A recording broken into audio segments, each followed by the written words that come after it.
What's up, cellar dwellers? Welcome to the Movie Sellers Month of Horrors Cheap Thrills. My name is Jack Thorne from Los Angeles. As you can see, I take my horror pretty seriously. I got The Shining over there. Thank you very much, Dan, for asking me to be a part of this. Definitely excited about it. I also run a page on Facebook called Modern Horror and Thriller Film Fans. So if you want to check that out. Month of Horror, Cheap Thrills, all of the movies that were selected in a draft, which you can also see on the Movie Sellers podcast, were gotten for $8 at the Dollar Tree, so love that. But you can listen to that as well as any of the episodes on the Movie Sellers podcast, whether you listen to Google, Spotify, Apple, wherever you do your podcasts, you can catch it there. So, the first movie that Dan asked me to do was Aftermath, 2014, directed by Peter Engert, starring C.J. Thomason, who I had never seen before, but apparently he's a big TV actor. And the duo of Monica Keena and Edward Furlong. Who doesn't love the train wreck of Edward Furlong, right? Also, Andre Royo, who is Thirsty, Lucius's lawyer from Empire. So, pretty cool cast, and apparently even William Baldwin does a voice spot as somebody's voice over the phone, which I didn't realize until I read about it, but that was kind of cool. But anyway, Aftermath, it is a nuclear apocalypse film, which is interesting because it is a horror film, but it's not necessarily scary traditionally in a horror film sense.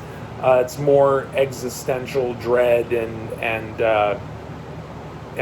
definitely slow burn, kind of psychological, horror. So it works, and I like that kind of horror, but no jump scares or anything like that. So so it was interesting that way, but I dug it. But anyway, I'll quickly run through the plot. The main character, C.J. Thomason, Hunter, he's traveling on a highway in Texas. Boom, big old mushroom cloud explosion happens. He's like, what the fuck's going on? Hears on the radio just before the blast that, these attacks are happening all over the Middle East and other countries and Europe and whatever. And then obviously now it's happened here in America. The EMP, the blast causes an EMP, which knocks out all of the electrical, so he loses his radio, and he also sees that there's a woman driving a car with her little brother, and knocks out their car. They get out, more blasts happen, multiple blasts, and the little brother is actually blinded by looking directly at one of the blasts. So they just quickly try to figure out how to get to safety. They try to go to one, they actually find a diesel military vehicle that's been abandoned, so they're able to actually start it up. The first place that they go to, they try to go in. There's a kid inside who actually shoots Hunter in the shoulder, so they bone out of there, and they go looking for another place. They find a farmhouse that have 4 people in it. Jonathan, who is a teenage kid, I think. His great uncle, who has diabetes, his name's Wendell, and then their neighbors, Brad and Angie. Brad is Edward Furlong, and his wife Angie is pregnant. Edward Furlong's character, he's definitely the loose cannon.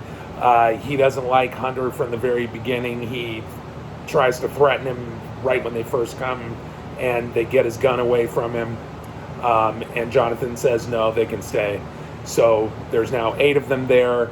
Hunter, you find out, is a doctor, so he he actually knows a bit about radiation and stuff. So he says we've got to barricade ourselves in the basement, bring everything down here that we need, and barricade it up, and just stay down here. That's our only chance we're going to have of reducing the amount of exposure we have to the radiation.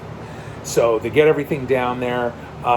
Jonathan was lucky enough to put his a couple of electronics things in a safe, so he actually has an MP3 player and a radio that still work.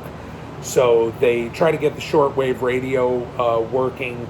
They also find a Geiger counter, and when Hunter checks out the Geiger counter, he finds out that the radiation levels are already pretty high, higher than he thought. So he dresses up his own shoulder wound. They have some antibiotics there, luckily, and he fixes himself up. But so over the next few days, they are able to fix the radio and establish contact. They get the microphone going, and they establish contact with a group outside, elsewhere in the States, that are going through it too. And so they finally establish contact just to, see if they can get any kind of help. Andre Royo's character, Rob, he shows up. He actually knows Jonathan, but they don't know who it is through the door, and he's just trying to get in, so they shoot him through the door, not knowing who it is. But then they find out, and they bring him in. And then pretty quickly, despite all these precautions, their radiation sickness starts getting bad. The great uncle who has diabetes, he's the first one to go because he's already compromised.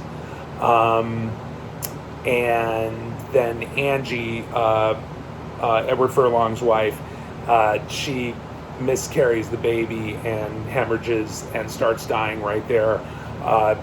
His character, Brad, starts freaking out, grabs a gun, threatens to kill the little kid, the blind little brother, and they knock him out with a shovel in the back of the head.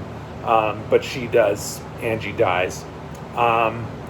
So then later they try to reestablish radio contact with the other people. They hear an attack going on, and those people are wiped out, so they've now lost their contact with those people. Rob tells them that before he came in, he was noticing that people were looting, then it was descending into murder and rape, and basically society is just imploding in on itself, and people are just, going absolutely lizard brain with survival. Because he was out there longer, he also has advanced radiation sickness, so he's the worst off, one of the worst off of all of them too. The kid gets pneumonia, and he goes. And the whole time, Hunter is just experiencing incredible guilt. Number one, that he's a doctor and he couldn't help him, and number two, that he took the antibiotics for himself and there weren't enough left for everybody else. So he's struggling with that. And they know that an attack is coming. They know that these people are going to start coming to try and break in to the house. It's just a matter of when. But of course, being in Texas, they've got a number of guns, so they're good that way. Edward Furlong's character starts calming down, and he's actually able to help them.